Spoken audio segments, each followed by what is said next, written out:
राधे राधे। छठ पूजा की शुरुआत कब से हो रही है इसके बारे में आज बात करेंगे।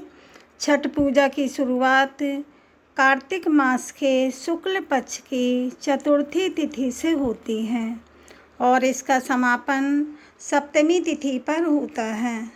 इस दौरान श्रद्धालु छठी मैया और सूर्यदेव भगवान की पूजा करते हैं।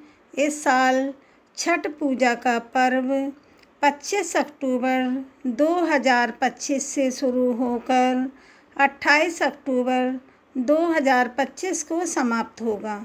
यह त्यौहार दिवाली के बाद मनाया जाता है। मुख्य रूप से बिहार में बहुत धूमधाम से छठ पूजा का व्रत मनाया जाता है। छठ पूजा का व्रत संतान की लंबी आयु के लिए रखा जाता है और छठ पर्व की शुरुआत नहाए खाए के साथ होती है। दूसरे दिन को खरना कहा जाता है। इस दिन पूरे निर्जला उपवास रखा जाता है। तीसरे दिन संध्या अर्घ्य होता है और इस दिन डूबते हुए सूर्यदेव भगवान को दूध और जल से अर्घ्य दिया जाता है। इस व्रत में महिलाएं घाट पर परिवार की सुख समृद्धि और संतान की लंबी आयु की कामना करती हैं। चौथे दिन सुबह उगते हुए सूर्यदेव भगवान को अर्घ्य देकर व्रत का समापन किया जाता है, जिसे उषा अर्घ्य कहा जाता है। इस तरह 4 दिन चलने वाला यह पर्व श्रद्धा, संयम और सूर्य भक्ति का प्रतीक है। छठ पूजा व्रत में 4 दिन व्रत रहा जाता है। इसमें पहले दिन नहाए खाए 25 अक्टूबर 2025 को मनाया जाएगा। इसमें छठ पूजा की शुरुआत नहाए खाए से होती है। नहाए खाए के दिन पूरे घर की पहले साफ़ सफाई की जाती है और फिर स्नान करने के बाद व्रत का संकल्प लिया जाता है। इस दिन चना की दाल, कद्दू की सब्जी और चावल का प्रसाद ग्रहण किया जाता है और अगले दिन खरना से व्रत की शुरुआत होती है। दूसरे दिन खरना बोला जाता है और इस दिन 26 अक्टूबर को खरना मनाया जाएगा।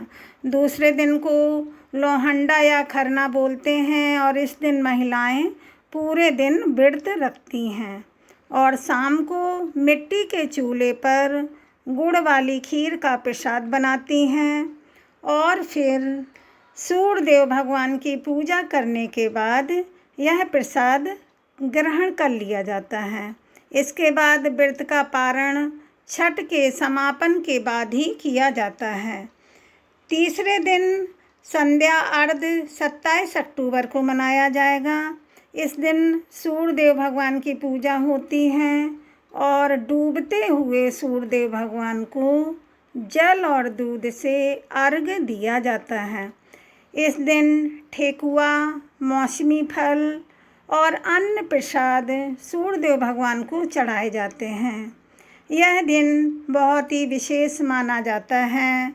श्रद्धालु लोग पूरी निष्ठा के साथ उपवास व्रत रखते हैं। चौथा दिन 28 अक्टूबर को उषा अर्घ्य मनाया जाएगा। इसमें अंतिम दिन सुबह उगते हुए सूर्यदेव भगवान को अर्घ्य दिया जाता है। इसके बाद कच्चा दूध और प्रसाद ग्रहण करके व्रत का पारण कर लिया जाता है। इस साल उषा अर्घ्य सूर्यदेव उदय के समय 6:30 बजे होगा। सूर्य उदय का समय 6:30 बजे शुरू होगा। छठ पूजा जिनके कोई संतान नहीं है उनके लिए यह व्रत बहुत फ़ायदेमंद माना जाता है। संतान की उपलब्धि के लिए भी बहुत से लोग इस व्रत को रखते हैं और संतान की लंबी आयु के लिए भी छठ का व्रत रखा जाता है। बोलो छठी मैया की जय।